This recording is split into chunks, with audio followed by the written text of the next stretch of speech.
up, everybody? Welcome to NWSL Live on your Tuesday evening. I'm Jordan Angeli. So excited you guys joined us.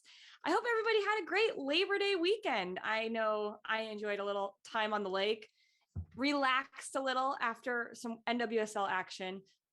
But Lori Lindsey, I got to know, she's going to join me now. It's just you and I. It's a girls' day, Lori, here on NWSL Live. It is. Good to see you. You too. What'd you do this weekend besides, like call a good game in Orlando? Yeah, I did it up in Orlando. I was at Magic Kingdom and Epcot, eating my way around Epcot. So no, we went down there earlier before the game on Sunday. We went on Friday so we could all go to Magic Kingdom. And then honestly, on Saturday, I felt like I was hungover from Magic Kingdom. So it was like, we get home to like 1:30 or 2. I'm like, I'm too old for this. So. Oh my gosh. Okay. So you told me a little bit about this story before we came on air. Jen Hildreth, big Disney fan. You two called the game. Give me like the best moment of Jen Hildreth just in her element at Magic Kingdom. What was it like? Oh goodness. I don't even know. She loves it so much. It was just like so wild to just witness like her love. Was she leading you around? Are going back in 2 weeks, not even, and they're going for an entire week. So I'm Disney World out for a bit and she's going again. So, but no, it's actually awesome. It was so fun. We rode all the rides. I was telling you behind the scenes that we had these like Boo Bash passes. So we got to stay like later than the Hunt Park. Once it closed and everyone clears out, right? And then we came in and I don't know if we're allowed to cuss on this show. I don't even know anymore. But anyway, we're hauling ass to each ride and it was like so fun. And then, I'm on the ride and I'm like, yes. And I'm like, shit, why am I on this ride? And it's like, So no, it was fun. No, we had a good time. Oh my gosh, to be a fly on the wall during that experience. I feel it was good. It was really a lot of people would pay for that. Well, I'm glad you had fun and it was sweltering hot. We'll get into that game that you called a little bit later, but we're gonna get after it right now. We're gonna bring in our guests. How about that? You ready to go?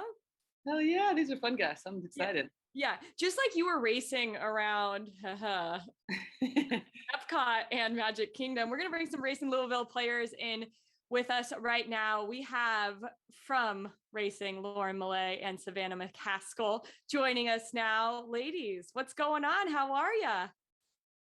Hey, we're doing good. How are y'all? We're good. I see, Lauren, you have a Manchester United shirt on. You have to be pretty happy with the recent news.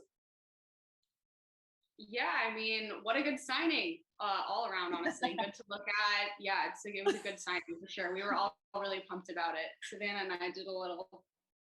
Yeah, we're both Man U fans. Yeah, so it helps the friendship for sure.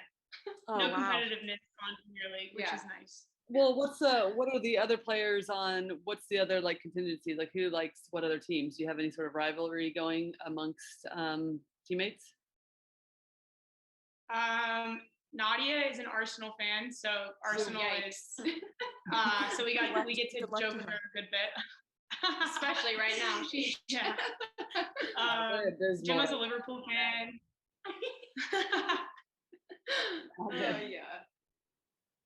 I don't know if you guys saw that photo of Ronaldo and his glam up. I mean,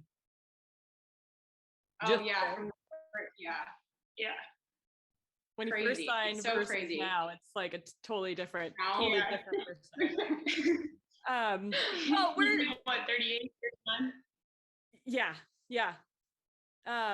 We're so excited to have you on the show and to get to talk to you guys a little bit. What was the day like? Do you guys have training today? And it was a big weekend. You got a good result against Rain. We'll get into that in just a second. But what's the few days after a game look like, and how have you recovered? And do you get to do anything fun with your off days? Yeah, we actually had, so the day after our game on Sunday, we had regen, massages, training, all that kind of stuff, team meeting. But then we actually got yesterday and today off. So it's been nice to kind of be able to take a breath, just kind of relax, debrief a bit. We had a crazy August, so yeah, just kind of be able to get away from the facility for a little while was nice. Mm-hmm. Yeah, Lori, I don't know about you, but I miss those massages. I know. And like, speaking of that, let's talk about Louisville. You all come into the league. like set the standard in terms of training facilities, the stadium. We were talking about that a little bit off air. What sets this team apart? What sets this club apart? And how has it been, coming from some different clubs for both of you to racing?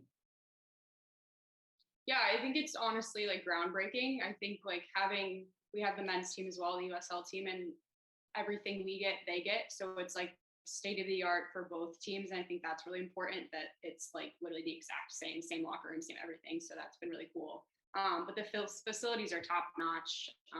The training facility itself, the building's insane. The stadium's really awesome. So, I mean, and just the club from top to bottom has been really, really great with all of it too. Yeah, I know myself. I started off at Sky Blue before they were playing at Red Bulls. So we were playing at Rutgers, different kind of training field every other few weeks, not really having a home locker room. So I played there for a year and a half, and I went to Chicago, which actually had an established locker room, same training field. And now I'm like, so it's like gradual steps up. And then I went from Chicago to here, which is like a whole different world of just the facilities are incredible. Being able to go to one building and basically you spend your whole day there, from breakfast, walk outside to your training field, walk back inside, lift or whatever you need to do, lunch. So it's like finally actually feeling like you're treated like a professional. Yeah. It's so crazy. Who would have thought? You've literally come full circle. It's amazing. Yeah. I have been. Yeah.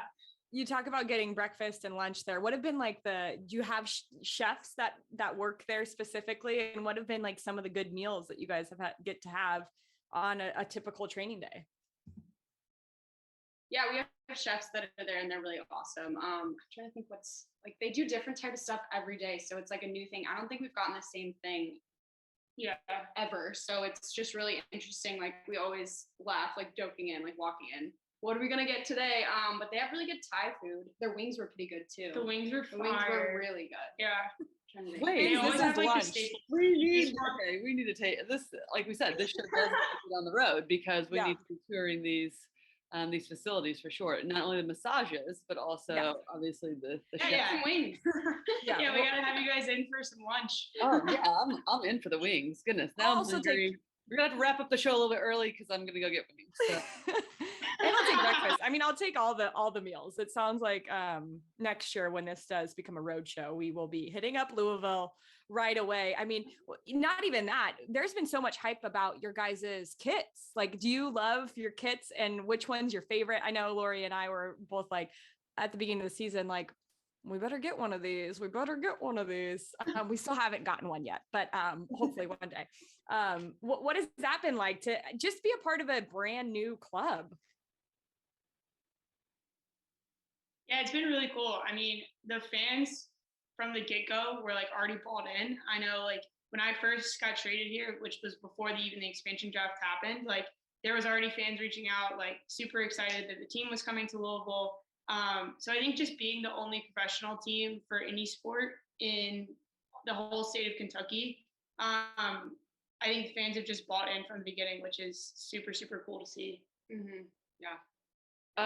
I'm from the Midwest, so I understand about like small cities, and I feel like Louisville is like a fantastic place for like women's and men's pro soccer. I just feel like the fans would rally around. It's an easy, accessible city to be able to like pop over to the stadium if need be too.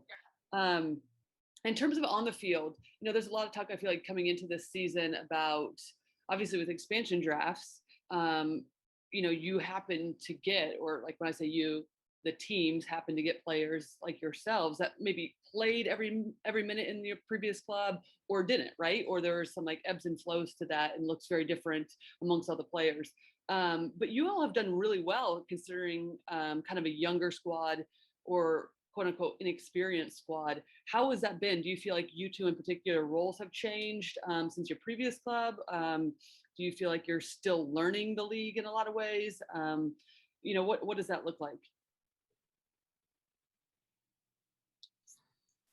I mean, Savannah, you've been in the league a little bit longer, so it's a little bit different question. But so for me, like I was always on teams until now that I was one of the younger players, and like I kind of there was already established leadership. There was kind of how things were done. was kind of up to the veteran players. And so I just kind of fit in and, was a part of the team, but not really having to take a leadership role and having to really set an example.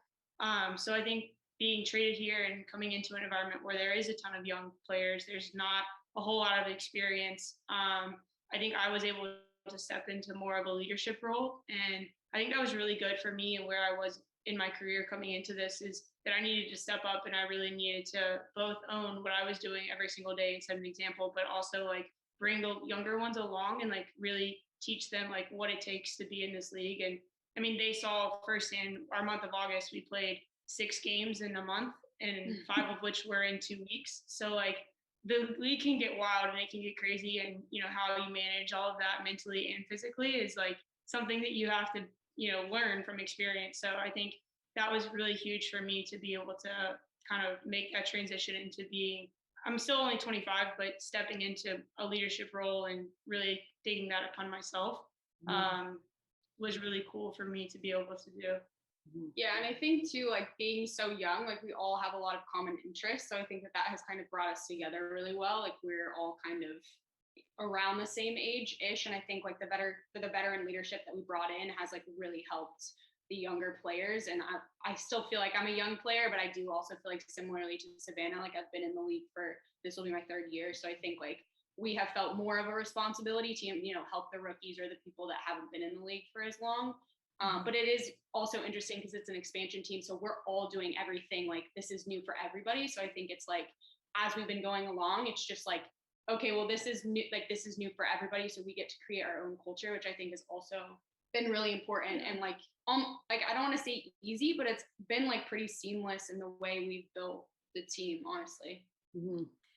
You took the words right out of my mouth, because I feel like that's such an interesting point about this club is you guys, there's not a lot of times that you get to start something brand spanking new and be a part of a team that is a bunch of players from everywhere starting something together. You usually come into a team, right? You're drafted into a team, you join a college team, whatever it is, the core is there. What do you feel like, Lauren, you were just talking about this. So what do you feel like that culture has been? Like, how have you guys built that culture, and what do you feel like this team stands, what's the foundation that it stands on?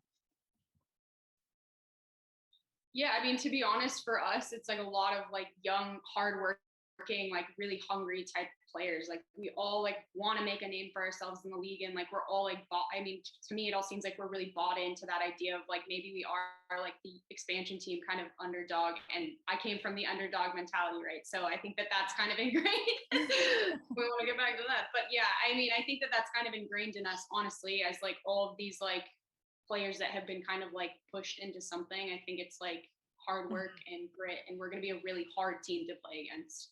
Yeah, I think just from day one, like we said, we had a few non-negotiables, and it was work ethic, accountability, and like literally we wanted to be a pressing team. So just run, like literally, like doesn't matter if soccer's going well, like that's simple enough to say, but if soccer's going well that day and you combine it with hard work and just the willingness to do the dirty work and run, like we are going to get results even when the soccer piece isn't there, right? So, we're in games for 90 minutes, we're putting teams under pressure. And I think everyone really bought into that because that's something that they can control on a daily basis. And so I think it's been really cool to see everyone stick to that mentality throughout the whole season so far.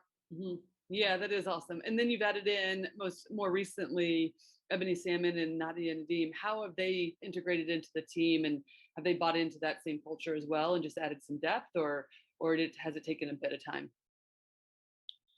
Yeah, I think, Ebony obviously came in and now has 4 goals for us. So I think that piece is obviously huge. I mean, being able to have someone that's, always in the right place to, whether it's a tap in or a finish or whatever it may be, has been really good for us. And Nadia, obviously, she's just an incredible human being. Her story's unreal, and she has so much experience and wealth of knowledge to share with all of us. And so I think she came in and just owned that. And she also doesn't take any shit. So like that's also really good for like that's just really good for a culture and as a team to have someone like that. So I think they both have come in and been really key pieces for us to help continue to grow.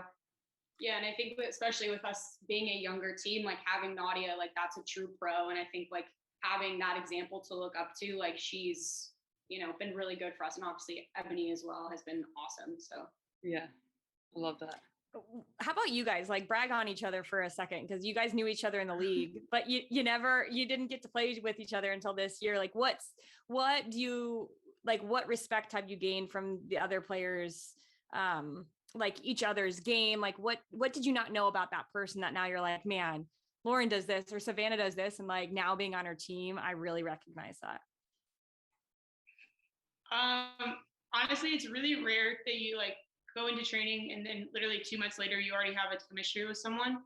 And I feel like Lauren and I clicked kind of on the field and off the field. Like we're best friends as well. So like just being able to also play really well together, kind of understand each other's movements, knowing what kind of runs Lauren's going to make, and I'm going to be able to give her balls that, not a lot of people can see because I understand her movement and like that kind of thing. Like it's just been really fun to be able to kind of foster that relationship. And it's been like, it's just fun, like being able to understand someone's movements and where they want the ball, and then being able to then provide it, like, has been really fun for me because that's the piece that I love. I love being able to play little cheeky balls and distribute. And so it's just been really cool.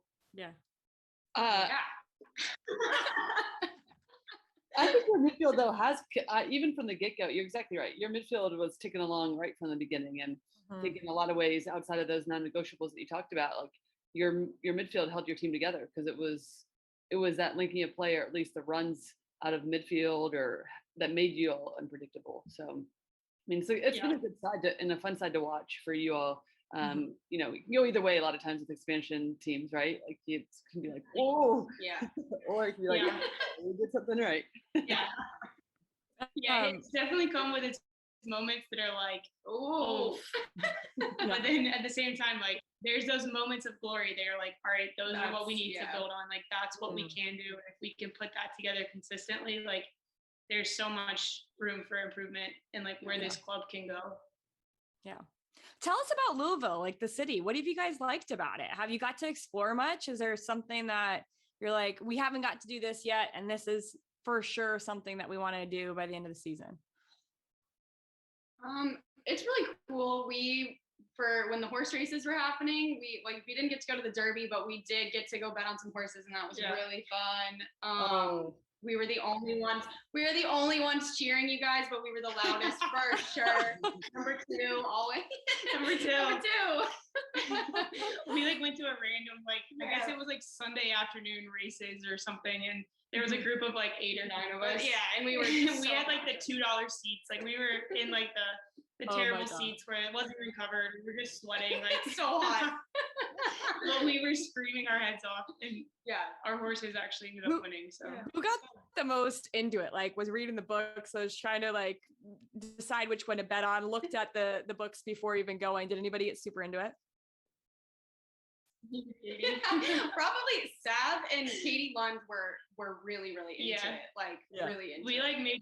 We made friends with one of the teller people that like take your bets, and so she was like giving us all the inside scoops, like, oh well, like a lot of people are putting on this horse because like it's not really a favorite, but like it has a good shot, and we're like, okay, let's do it. She never steered us wrong, to be honest with you. Wow. Every single time we needed to place a bet, we went straight to her. So like, this person's open. We don't care. We're going to her. Yeah. She's our gal. She has like a whole long line. We're like waiting in line. Speaking of like food, because obviously we were talking about the Thai food and the wings at your training facility, but I always like to know about the food in the cities. And we do have like a fan question from, is it Sammy Randa? What's your favorite dessert spot in Louisville? But honestly, just tell us all your favorite spots because we just need to know. Dessert? There's a pie shop that I've been dying to try. Wait, a pie shop? Really good. Yeah. Homemade pie. I love pies. Like that is my. Get there, video yourself, and report back. Okay, we need to know. Okay, I will. I'll give a full review. Okay. Yeah. Where else do we go? We really like Comfy Cow. That's good. Or Louisville Cream's really good. Please and Thank You coffee shop. Yeah, for ice cream. But there's this coffee shop that has the best cookies. Yeah, chocolate chip cookies. They're really good. Outside of that, we've actually found some good Indian food, which I never thought I would find. some really good tikka masala, Some good ramen. yeah, some good ramen places. Nice. But apparently, like the sushi here is like top notch, and we found some really good Yeah. sushi places. Yuki took us to like an authentic sushi spot, Yeah, and we like got a full table and like sat on the floor, and Cool. it was really good. Yeah. Did she order all for you guys, or she was like just giving you guys suggestions? I mean, I'm sure she got annoyed after literally there was like 12, 13. Yeah. We were all like, Yuki, what do we order? Like screaming across the table. Yuki's like, yeah. Oh She my was gosh. nice about it though. She gave us she a was lot of really nice about it. She was giving us great pointers. Yeah. She was like, get this, don't pick this. Yeah. It sounds like, Lori, we also like a part of this show just needs to be like all the guests need to tell us the best places to eat, because I think people would appreciate that, like knowing the best places in given city. We need these lists because this is amazing. Anytime we come here, I'm going to these places. Those cookies, I need that Indian food. I need the sushi. Mm-hmm. Yeah. Yep. Okay, we have like one little fun team game for you, and then we'll let you guys go. Is that cool? But yeah, it's just a let's rapid do it. fire. It's like a rapid fire. It's a rapid fire. It's just fun. And you both can, like, if you have different answers, you can say different answers. But basically, it's like, which person on your team fits this certain personality? So I'm actually going to start with one of the questions, because I feel like this works in our game, Lori. From Ashali7, one of the viewers says, I'm sorry, that's the wrong one. There we go. Wrestler Kurt. That's the better name. Wrestler Kurt says, who is the prankster on the team? Oh, Katie McClure? Yeah, Katie McClure. Loves pranks. Yeah. Any good ones? Has she had any good ones? One attempted one that I was actually a part of that actually ended up getting, it wasn't a great hit. People kind of got a little mad. One of our preseason away trips down to Florida State, we ended up peanut buttering cars, like the team cars, like the handlebars, so like, or the door handles. And so you put peanut butter on the inside, and when they go to grab it, they just get peanut butter all over their hands. But the wrong person opened the door and got a little angry. So a bit of a failed experiment there. It was still. I thought you were going to say the person that did it was allergic to peanuts. Like, it could have been worse. No, I don't think we have any. No, we don't. I think we checked to make sure. Yeah. Oh my God. Okay, Jordy, let's go, or let's just go with who is the best cook out of you two? Savannah. I am. Definitely so. Okay, who on the team has the best game day style?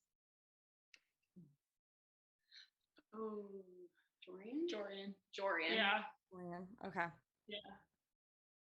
Okay, who on the team do you always try to get on their 5v5 team? Like, who do you want on your team in 5v5? I mean, neither of them are pointing to each other. This is Yeah. I mean, I'm definitely gonna take her. I was trying to think of anyone else though. I mean, I thought that was a slam dunk. Yeah. Yeah. I mean, outside of that, definitely would have Gemma as my center back. Yeah. Okay.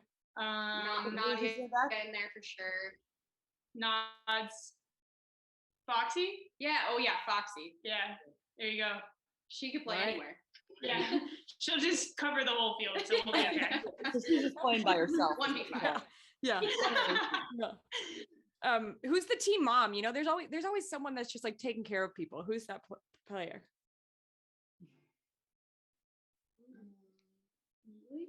Yeah. Oh yeah, Neely Martin. Yeah. She Just takes like care making of sure us. everybody has She is water all the forever. time, and Yeah. Always driving people places. Yeah, Always she's like the best. yeah. Everyone's like, Neely, come pick me up. yeah. We do have a question here that's along these lines. Soccer 7W, who do you two look up to in the soccer world? Or I guess like who do you have a player that you idolized or you watched when you were younger that you were like, yeah, I want to play like this person? My two were, I'm a huge Wayne Rooney fan, which is why I'm a Man U fan. And then what else was I gonna say? I just forgot. What? You want me to read your mind now? Christine Lilly. Sorry. Oh yeah. Perfect. Those are my two. Sorry, who was the second one? I missed it. Lil. Oh, Lil, yeah. Yeah. I'm trying to think. I really liked watching Tiffany Milbret and Marta for my two growing up. Oh yes, you are a little Tiffany Milbert-esque type player. That's so You just said that and I'm like, whoa. that is wild. Doppelganger. Oh my goodness, that's fun. Jordy, I'm just gonna continue on. We got a couple more. Okay, who's in charge of the locker room music? Katie Lund. Or CC. Or CC, yeah. Nice. And then who's the first to arrive? Who's always at the training ground first? I love how they're not pointing to each other either. Oh, yeah, it's not us. Definitely not us. I'm right on time. Right on time. Yeah. I mean, Nadia gets to the training fields pretty early. Yeah, she studies there, so maybe They don't probably actually Nadia. know because they're just right. They're next not to there. Yeah, I honestly couldn't tell you. Hold on. Oh my god. By the time I get there, like 95% of the team's there. So Okay, can we phone a friend? Anybody Yeah. know? Perfect. Okay, They're last right on question. Last question, Lauren, is your dog back? Do we get to meet the dog? She's not back. Ah, gosh. She's not here. Okay. Dang it. I'm sorry. It's okay. You guys she's have cute though, guys. yeah, we're gonna need to see a photo like at some point of how cute this dog is because we just like having dogs on the show. It makes everything better, right? It really does. Yeah, I mean, dogs are the best. Yeah, dogs make everything better in general. Yeah. Right. Exactly. Thank you guys so much for joining us. It was nice to chat with you. Not only learn more about you guys, but learn some more about your team and who takes care of you, who has the best music, all the things. So And Yes. and good luck. I mean, Yeah. expansion team that's like getting into the playoffs, hopefully. So fingers crossed because it's a tight race. Yeah. So. Fingers Yeah. crossed. yeah, just keep running, right? Yeah, just keep running. Run with us. I did that All right. for Well, long enough. we'll I'll see you pass. guys. What'd you say, Lori? I said I did that for long enough. I'll pass now. Yeah. Thank you guys so much for joining us. And everybody, stay tuned. We're going to be back. We're going to break down a couple of games and get you guys prepped for what's coming up next week in NWSL action. So we'll be right back.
Welcome back, everybody. NWSL Live, Jordan Angeli, alongside Lori Lindsey. Lori, would you choose me for your 5v5 team if we were still teammates? No. Yes, I would. Absolutely. Actually, I feel like we did choose each other. Oh my gosh. You Yeah. wanted to do all the things that I never wanted to do. So I was like, yes, please, play on my team. I was just thinking how you're getting in these tackles. I was like not trying to do a lot of that stuff. Yeah. So. I was just like overly aggressive most of the time. Yeah. Well, I mean, listen. And I was over here like, I'm not touching you. So it's like worked out great. We were a good yin and yang. Yeah, Exactly. I love that conversation. Fun to talk with them. And yeah, they seem pretty hyped about their club, Manchester United, over in England, and what they can do with Cristiano Ronaldo. I don't know. I'm still not sure. I don't know either, and poor Nadia Nadim with Arsenal. I mean, it's never a good thing to be an Arsenal fan. Yeah. So, except the Arsenal women's team, I think are going to be huge win over Chelsea this weekend, and picking up Tobin Heath. So, I mean, listen, get on board with them. Yep. Okay, we digress, but let's talk about NWSL action. There were some good games over the weekend, and we talked a little bit to those players from Racing about their game against OL Reign, and this was a huge result for them to get a draw against a team like OL Reign, who has won 4 of the last 6 games, have become a little bit of a front runner as far as getting the momentum at the right time. This was a really big game for them. I want to kind of talk about this 1-1 draw, and Nadia Nadim was someone we just talked to them about as they bring her in. She ends up scoring a goal, the first goal of this game, assist by, here it is, Cece Kaiser. I was just thinking like she could go all the way. She just was dribbling with no pressure.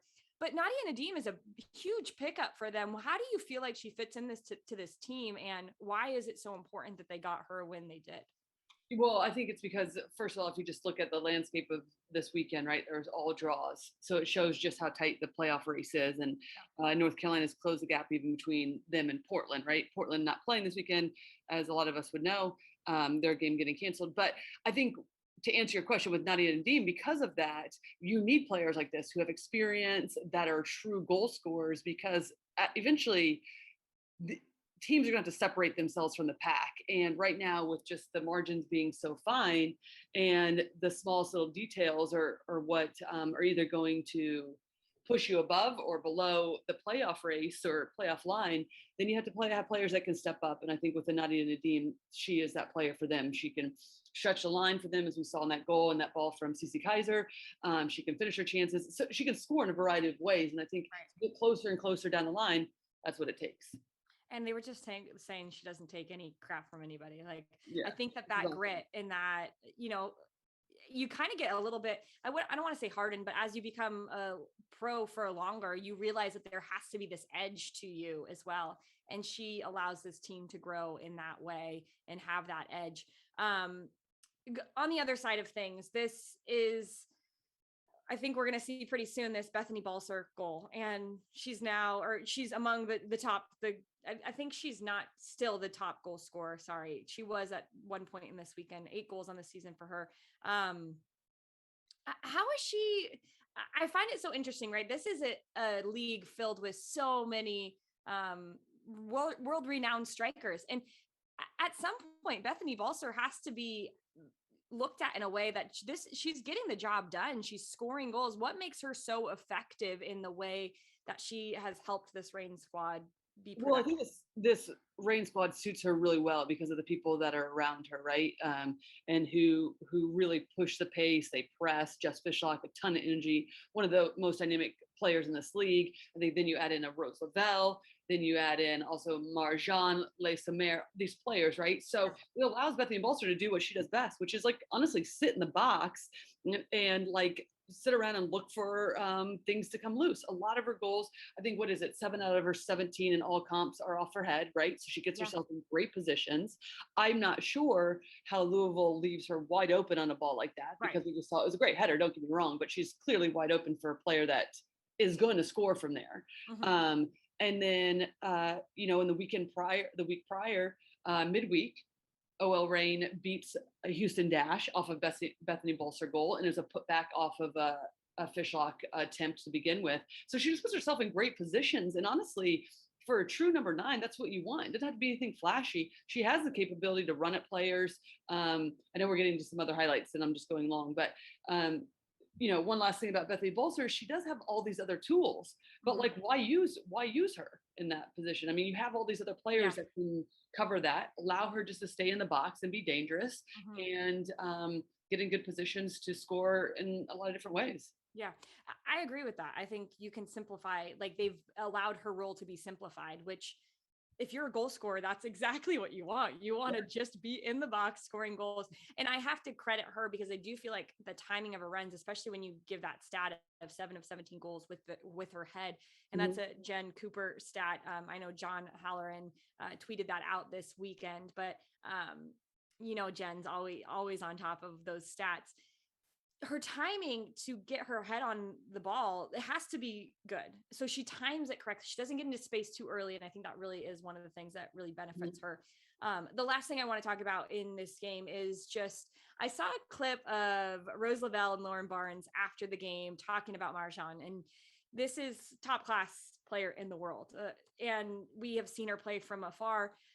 And now she's in NWSL. How lucky are we to watch this type of player? I mean, they were both saying she is just ridiculously good. They can't believe they get to play with her. Everything she does is phenomenal. This is such a benefit to NWSL and a testament to why people should be watching this league every single weekend.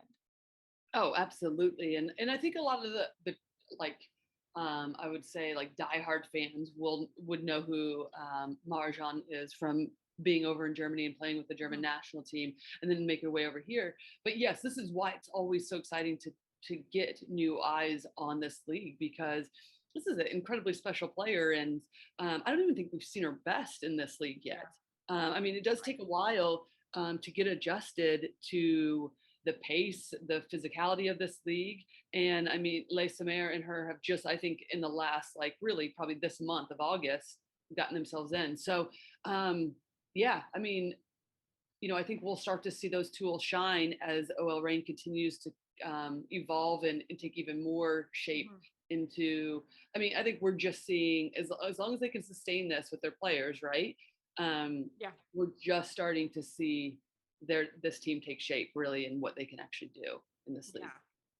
And for them, under now Laura Harvey, they have 5 results in 6 games. Pretty good time to start turning things on and getting results. So big result for Louisville getting that draw against OL Reign. All right, let's go on to another game over the weekend. Lori, you got to call this game. We talked about it at the beginning. You were down in Orlando for this game between the Pride and the Dash. 1-1 in that one again, all draws over the weekend. What did you take away from this game? Maybe a tidbit about each team that you were impressed with or thought, okay, this part needs to be cleaned up. Yeah, I think for Orlando playing at home, that there is a resiliency to this team. I still don't think they're playing at their best because for a lot of the game, I was a little bit like, where's the urgency, right? But for Orlando, I think there's a real collective unit and a collective desire to do well and get results on both sides of the ball.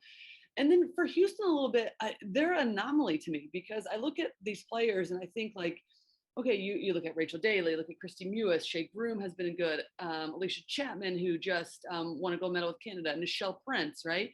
Now you add in Gabby Seiler, you have Abby Dahlkemper, right? We're talking the most Olympians on any team in the NWSL. If you include Abby Dahlkemper, that adds them the 7th. And I'm just like, they can't seem to like really kind of get over that hump, right? Or that line to like start to really click. I feel like there's a lot of individuality out there and I just can't figure it out. It doesn't seem smooth sailing, right? They leak some early goals a lot. They did get an early goal for themselves in this game, but then it was difficult for them to kind of keep that energy going. Listen, it was hot, right? And I was going to say the timing of the game. The third game in 8 days, we all get it, right? And this league is not easy. However, there's just some things that I'm like always the early goals that they've been conceding, these like mental lapses, and then just kind of a lack of, I feel like, what we saw last year in the 2020 Challenge Cup, which was like a lot of like interchange and quality in the final third. That just has not been here, and it doesn't. This game, it wasn't quite there either. Yeah. So it was more of a defensive mistake, in my opinion. Off of Orlando. So to me, it sounds like you're just calling for some leadership within the group. That you think if there's a leader, the real strong player taking charge of some of these areas, even just like the pace of the game, that this could be a team who finds themselves in some good moments where they could connect and be rhythmic. And just, I think maybe for the players, they have more thoughtful execution in the final third. Like that seems to be, to me, there's like a lack of ideas, really. I mean, this was a good ball in, that last one, and I thought it was a great initial run from Michelle Smith to allow for that ball. But really the goal, it was a great finish from Daly as well, but it was more so it just landed to her. No one stepped up, and there's reactive from Orlando. You know, and it's not harsh on Houston. It's more though, Jordan, sorry, I know you're going to say something, but it's just more the fact that like there's been all this talk about, you know, the desire to push this club forward and get people excited about it. And I'm like, are they excited about it? It's kind of like, because it doesn't always seem like that when they're stepping out in the field. So yeah. No, I was just going to say, you said Michelle Smith. I didn't know if that was a new player or Michelle. No, Prince. Sorry. I know. I know. It's just, sorry. I'm just messing with you. Prince. This is us after a Labor Day holiday, right? We just smush players' names together. No, I think that you're right. And that's kind of the call to NWSL this year, is that there's a lot of teams, especially these two teams. They're a part of this group of teams that are 3 points apart. And there's a bunch of teams in this middle ground. What do you feel like it's going to take for some of these teams to start separating themselves? It's kind of like what we talked about in the previous highlights too. I think, you know, if you look at OL Reign, there's some players like Jess Fishlock, like driving her team forward when Megan's played in games, right? Driving that team forward. Bethany Bolster leading the league, and then Nadia Nadim stepping up, right? I think there has to be somebody that's like, yep, I am going to continue to push this team forward. And sometimes it is one, and sometimes it's a multiple. And you can see the drive in Daly, but it's just not enough, especially when she's kind of playing in that lone striker position. So I think that, and then can Sid LaRue get back to some of those goal scoring ways when Alex Morgan comes back? I think that would be huge, because you could see the three front of potentially Jody, Taylor, Alex, and Sid. And I think Sid does well when you have some other eyes on some other players, because then she could sneak around and, like, you know, be opportunistic in ways that we know she is. So yeah, it's going to really, you know, players are going to have to dig deep, I think, and find that extra step, because it's a long season. It's certainly a long season. And there's been a lot of, like, you know, I think ups and downs with the Olympics, and then players going back and starting and stopping. So it's going to be easy. This is going to be the grind part of season. And yeah, for sure. Like a handful of games left and a lot to be proved, a lot of spots up for grabs. So good breakdown of both of those. Good call on that game, Orlando versus Houston. Always fun to listen to you and Jen call games. So that's it for us, Lori. I think we handled it. We wish our best to Jeff and his family. They got the sniffles, a little cold. So we wish them the best. Quick healing, guys. And yeah, we're looking forward to being back with you guys next week, next Tuesday, NWSL Live. How about that, Lori? Good show. Yep. Thanks for hosting, Jordy. Jeff, we miss you. We'll see you next week. Yep. All right, everybody. Thanks for joining us. Thanks for your questions. And we'll see you in a week.